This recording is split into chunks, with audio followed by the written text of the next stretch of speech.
Hello everyone, this is Defense Politics Asia, and this is the summary for the day of 1078 to 1079 for the 5th to the 6th of February. So we're going to start off with the Kursk front. At the Kursk front, some major things happened, but let's go through front by section by section first. Geolocation of a continuing missile strike on Ukrainian positions over in this forest. The Ukrainians have hiding positions, 4 operating bases around here, and they are getting spotted and hit by the Russian forces. So that continues.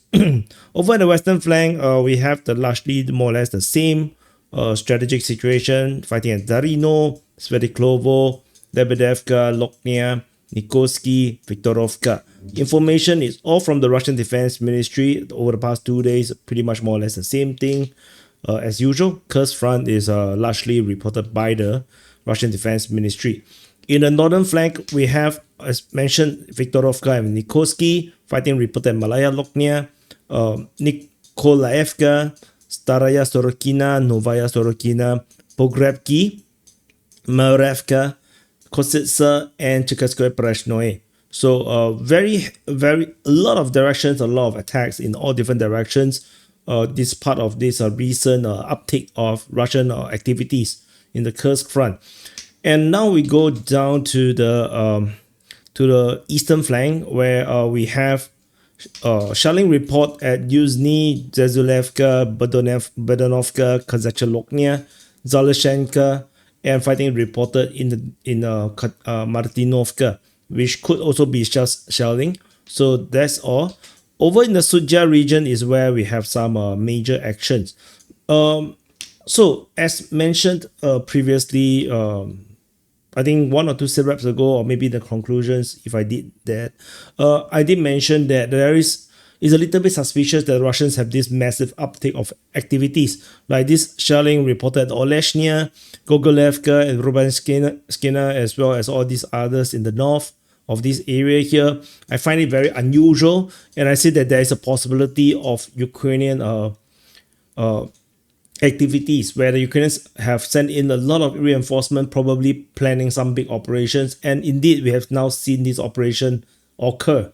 Ukrainian forces attack into Cherkasskaya Konopelka, capturing it, as well as Venesievka, capturing it and moving in the direction of Ulanok. And this also see Ukrainians retake positions just south of Komarkov, and these are all confirmed by geolocation, with Ukrainian forces capturing quite a big piece of territory from the Russians. So this is actually more like a counterattack. Previously, these positions are largely under Ukrainian control. It was taken by the Russians, and now the Ukrainians took it back. So that's it. But the Russians are continuing their attack over at Komarkov. Manovka, now it looks like it's just shelling. And Sudja also now looks like just shelling. Because of the geolocation, all this information of fighting now have to downgrade into just shelling in terms of our reporting. Although in terms of mapping, I'm just going to write it as whatever it is for convenience sake. Fighting is reported at Malovoye and Krylovka continuingly. So by the look of it, it does seems like a lot of this fighting report does seems like just fire attacks. It's just the Russians hitting Ukrainian positions. And this is a problem because Ukrainian operations, especially in defense or holding standoff positions, tend to be very static, and they don't retreat much, and so they are largely sitting ducks. That seems to be the case across all of the Ukraine front. But in this area, as you can see, the Ukrainians moved very quickly, which means that there is hardly any Russian resistance in this area here. And there's a possibility also that I feel like that the Russians already saw this coming and retreated from these few locations. So previously, Russians have went really far into these areas here, and it looks like they are anticipating a major Ukrainian attack. They have withdrawn to other defensive positions into the forest, maybe around here, along Ulanok, around some of these forest lines, and like they retreat, and the Ukrainians just storm in with their armored vehicles and become perfect targets for drone strikes, which the Russians seems to be prepared for them. The Ukrainian vehicles did not go very far, like just merely did go around 2-3 kilometers. So the FPV drone operators needed some time to start up their shit, and so by the time they reach the armored vehicles is around 2 kilometers of progress from the Ukrainian side. So they did manage to go a little bit of distance, but the fact that they can go so far with no resistance on the ground, that shows that the Russians are not there. They retreated. So this is a very maneuverish, which is more ideal. However, the Ukrainians are fighting a different war from the Russians. So the Russians are just more willing to be flexible, it seems. I'm not saying that it is the case, I just say that it seems that the Russians are more flexible in terms of their tactical deployments, rather than sending a few men, to man a far away trench line that they just become cannon folders. So the furthest point is this one just off Ulanok, where it also got hit by FPV drones as the Ukrainian vehicle tried to storm down the road towards Ulanok. But I believe Ulanok is Russian controlled area. I don't think the Russians would give up Ulanok because this is pretty strategically important. So so this is the situation. I call this a semi-success because all of these geolocation, none of them are infantry. They are all armored vehicles or vehicles that was hit by FPV drones. So it's unclear if they successfully unloaded troops to hold a defensive position. And this is a lot of losses for an offensive. But of course, all offensive is very expensive. So, but at least I feel like they did the right thing in terms of making it a stronger punch and punch through. And they did punch through. Even if the Russians are not defending, at least they moved the front line, and now they have a better positions, or at least further position defending Suja. So that is what it is. Credit to where credit due. Over the southern flank, we have fighting reported over at Krylovka and Malovoye, as mentioned. Geolocation of Russian forces advancing to the river. Unclear if they have the entire eastern bank of the river, but I think they do. And there's fighting reported at Guevo, which probably these are mostly just shelling report. So that's all of the Kursk front. We move on to the Kharkiv front. At the Kharkiv front, we have the return of some fighting reported at Kozacha Loknia on the 6th, according to the Ukrainian Defense Ministry, and Okremivka by the Russian Defense Ministry on the 6th. So both Ukraine and Russians are talking about different places, whilst both agree that the Voschans continue to be fought over by the Russian forces. So that's all from the Kharkiv front. Over in the Voreshna front, this is a bit of a headache for the Ukrainians. So over at the Topoli region, there is fighting reported at Topoli, according to the information from Deep State UA. This was on the 4th. Why is it on the 4th? Yeah, maybe this is a bit late. But yeah, whatever it is, there is the loss of the grounds. Maybe this was the wrong color. Maybe this is actually over already. Yeah, I think maybe I just put it as this. But they have, Russians do have a bridgehead around Topoli, in case you do not know. Over in, this is the big news. North of Voreshna at Novomlinsk, Russian Defense Ministry announced the capture of Novomlinsk, and soon after, on the next day, we have geolocation of Russian forces at the north of Vyholivka, which means that Russian forces basically and most likely have captured the entirety of Vyholivka in this massive offensive operation. You can compare this with the Ukrainians' attack in the Kursk. So this is pretty significant. Whereas, however, these not, but the description is different. The geolocation, this is noted as a forward position of the Russian forces getting hit by shelling. Whereas the Ukrainian ones, the geolocation is their vehicle getting hit by FPV drone as they are moving along, as they try to blitz through the roads. So so that's why, but anyway, we shall see how this goes. Maybe the Ukrainians will have more information over the next 24 hours about their Kursk related counter offensive. And with this, geolocation also leads to the invalidation of a huge chunk of territory just east of Voreshna, which the Ukrainian claims to be a gray zone. Is no longer. Now in our mapping, this is under Russian control. So and there is along in the southern flank of the Voreshna front, Russian forces continued from Zapadny moving towards Doroshevka, and over from Kalinove moving in the direction of Kindrashivka. So the Russian forces are shifting them all over the place. So it's a shifty and a very shitty position and situation. So anyway, let's see how this continue to play out. Whether this will become a major breakout remains to be seen, but this is very scary.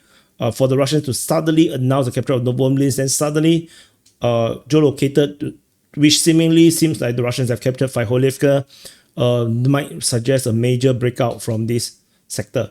Over in the Kupiansk front, we have fighting reported at Petropavlivka, according to the Ukrainians. And then over in Pischane, we have the Russians and the Ukrainians talking about fighting at Pischane. Which means that in the Kupiansk front, there is only two fighting direction. That's about it. Moving into the Borova front, at the Borova front, we see the return of the full front offensive operations from Zarizove, reported by both Ukrainian and Russians. Novokuryakivka, Lozova is only by the Ukrainians. Zeleny High by both, Kupanki by Ukrainians. Novoserhiyevka by the Ukrainians, and Novoyehorivka by the Ukrainians. So as such, we see the full extent, the full front all engaged by the Russian forces in all directions. So let's continue to see how this goes. But I feel like this is very standoff-ish. We have been reporting this for a long time. So the lack of frontline changes do suggest that this is very standoff, very skirmishy. Is not a proper full offensive. But but the whole front line is just busy. Over in the Kharkivka region, we have how do I break this up? Okay, so let's make this in the Liman front. So the northern flank of the Liman front, we have fighting reported at Kharkivka, probably from Makiivka direction. Fighting is reported at Katerinivka, Novolyubivka, Nove, Zelina Dolena, Koleziazi, as well as Terny. So, and then shelling was reported at Shandri-Holove.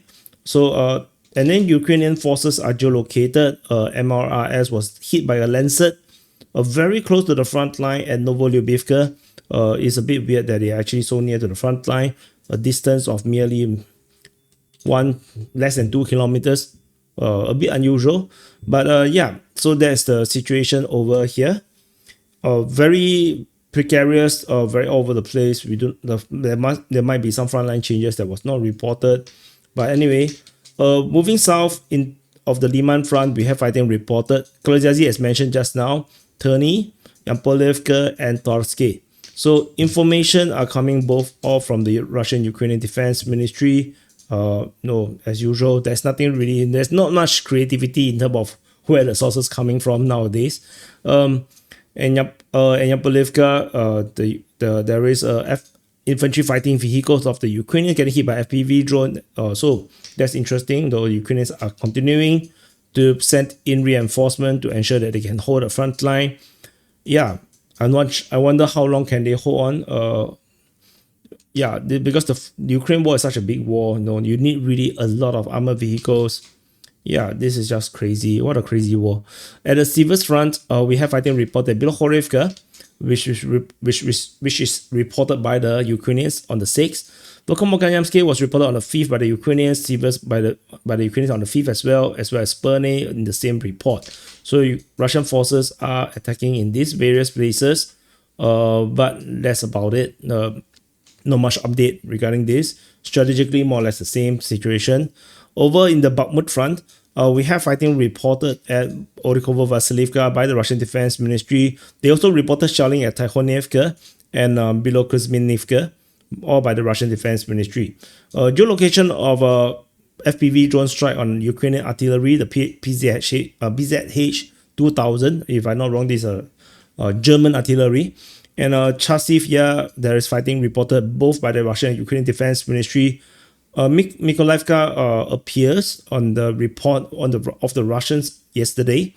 And so that's the northern flank. So fighting is reported Orikovo-Vasilivka, Chasivya, Mykolaiivka. And shelling at Tikhonivka, Bilokuzminivka. So and all these various geolocation of this is a tank by FPV drone as well. So the Russians are definitely hitting the rear positions, trying to wind down the Ukrainians. But as you can see, the yellow markings, all these heavy, all these trench lines is just ridiculous. This is very, very, very heavily fortified. I just don't see the point of pushing through this area here. So over in the southern flank of the Bakhmut front, we have fighting reported at Stupovsky and Priteshny. So one by the Ukrainians, one by the Russians, one on the 5th, one on the 6th, respectively. So that's all from this region. I don't think this is the main direction of pushing. So that's all. Over at the Torex front, we have fighting reported at Druzhba, Dilievka. So Druzhba is by the Russian Defense Ministry. Ukrainians mentioned Dilievka somehow. And the Russian and Ukrainians both agree Torex is still under heavy fighting. But Krimsky is not mentioned, curiously, despite there is geolocation by Crimea Caprice showing the Russian advance. And Shibenivka was mentioned by both the Russian and Ukrainian Defense Ministry. So largely strategically, not much change in the situation. The Ukrainians continue to break down the Torex in a lot of gray zones and whatnot. But not much for DPA's mapping. The geolocations already changed the mapping onto confirmed captures. So, but then there's not much evidence of heavy fighting within the city. At least not much footage is coming out. So yeah, this is what it is. So moving on, there's nothing else around the New York side of the things. Over in the northern flank of the Pokrov front, we have fighting reported at Zelenopole by the Ukrainians. Russian and Ukrainians talk about Tarasivka, Baranivka by the Russians. Vodeny Druhi was mentioned by both Ukrainian and Russians, and then Zelezevetivka by Ryba, and the Ukrainians. Novotoresk similarly, as well as Maryolubivka is by the Ukrainians. So all in all, the past 2 days, the Russian forces attacked at Zelenopole, Tarasivka, Baranivka, Vodeny Druhi, Yelizavetivka, Novotoresk, and Maryolubivka. So very busy front, but yeah, continue a lot of parallel universe around here. So let's see how this continue to play out. Moving into the Minohrad sector, this front line, of course, is very not much changes. Fighting is reported towards Pokrov, fighting at Novopalivka, Lysivka, and Promin. The information by the Ukrainian Defense Ministry at Promin, Russian Ukrainians talk about Lysivka, Novopalivka by the Russians, Pokrov is by the Ukrainians. So that's all from the Minohrad sector. In the Pokrov sector, we have the usual fighting is reported at Kotline by the Russians, Udashny by the Russians and the Ukrainians. Uspenivka is reported by both, including Deep State UA. And there is also Ukrainian reports of Russian attack at Pishani, despite geolocation shows Ukrainian success in this sector. So Russian forces, other than attacking towards Pokrov, there is also Pishani, although Ukrainians seems to be attacking Pishani, Kotline, Udashny, and Uspenivka. So at Pishani, there is some updates with the Ukrainians having more success. Geolocation of Ukrainian forces confirmed Ukrainians have captured more than half of Pishani, whereas Russian forces are geolocated in this rubbish dump of a construction site thingy place. I also do not know. I mean, you zoom in, this looks terribly messy. However, they cannot confirm when was this video happened. They only say the video is published on today. In today, this is one of the latest geolocation. So that's what it is. Ukrainians are geolocated in the region. And then over on the Uspenivka side, Russian forces have been geolocated in a new position, confirming the capture of more than half of Uspenivka, invalidating Ukrainian claims of capture on the eastern part of Uspenivka. So that's all from Pishchani. Over in the southern flank of the Pokrov front, we have fighting reported at Kolyalivka, according to the Russians and Ukrainians, Nadievka, according to both as well, Sripny by Ryba, Novoandrievka is by Ryba, Yesenova is by Russians. And so strategically, we are seeing this situation over in this southern flank with Russian forces geolocated in the south of Sripny, where the Russians are heading southwards from Stripne. So that's all from this area here. Very slow progress, I would say, in this sector. So maybe the Ukrainians are putting their effort to hold back the Russians in this area. And we do have geolocation of UR-77 hitting Ukrainian position. UR-77, if I'm not wrong, is a meteor. I think it's a trench buster or mine clearing chain bomb. So if I didn't remember wrongly. So over in the Andreevka front, and the Andreevka front, Russian forces advance in Andreevka. The report of fighting is by Ryba, Russians and the Ukrainian Defense Ministries. Whereas, however, Ukrainian mapping does show significant advance by the Russian forces inside Andreevka. Fighting is reported at Shevchenko as well by the Ukrainians. Destiny is by both the Russians, Ukrainians, Deep State UA, and Ryba. So basically, all my sources talk about Dashny. Russian Defense Ministry talk about Sukiali. They talk about Sukiali. And Ulakli is mentioned by the Ukrainians, Constantinople by the Ukrainians, Rozliv is by the Russians. So the Russians did not really talk about this area. They only mentioned Zelenivka. So a bit more conservative. So if you draw the arrows, we'll probably see the entire situation a little bit clearer in this sector. So the Russians continue to put pressure in this on the Ulakli pocket, where the Ukrainians still refuse to exit, with the Russians advancing in the center of Andreevka, threatening to cut off the crossing between Constantinople and Andreevka. I think they're going to succeed, given the speed of the advance in this sector. Russians also seems to have fully captured Dashny, with Ryba announcing the capture of Dashny through this geolocation, noted on the northern western part of Dashny. So otherwise, there is also a geolocation of Russian forces attacking near Zelenivka. So yeah, and at Andreevka, you can see this advancement is ridiculous. So this probably is not reality.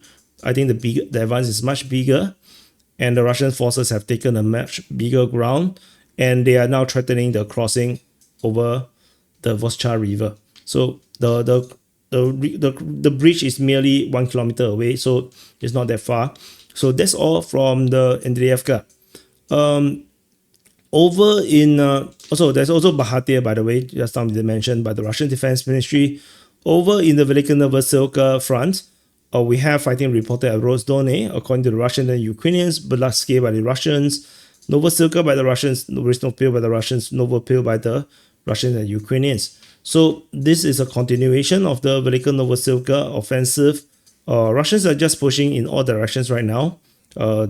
Doesn't look like there's a clear direction on what they're going to do next. Ukrainians are geolocated to be hit by FPV drones. This is getting so common nowadays. And that's all. That's about it. Yeah, there's another one over at Odredne, also another logistic hit. So that's all from the Velika Novosilka front. Over in the Zaporizhia front, this is Zaporizhia, and this is the Zaporizhia front, very long front. We have fighting at Huaypole on the 5th by the Russians. The Orikhiv was mentioned also on the same day by the Russians as well. And Shabaki was mentioned on the 6th. And the Russians also mentioned, but they mentioned Mali Shabaki on the 5th, and Kayamsky was mentioned on the 5th. So the Ukrainians did not mention anything about the Zaporizhia front. They say that there is no attacks, but the Russians continue to be attacking somehow. So not sure who is talking the truth, but yeah. So that's the situation in the Zaporizhia front. Very skirmishy. I don't expect too much from this sector for now.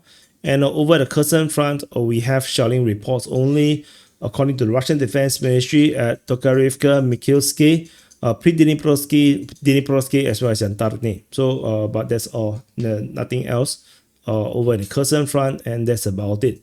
So this is the situation report for the day of 1078 to 1079 for the 5th to the 6th of February. Currently, we are on the 7th. So let's see how this continue to play out. So thank you for watching. Press the like button, subscribe.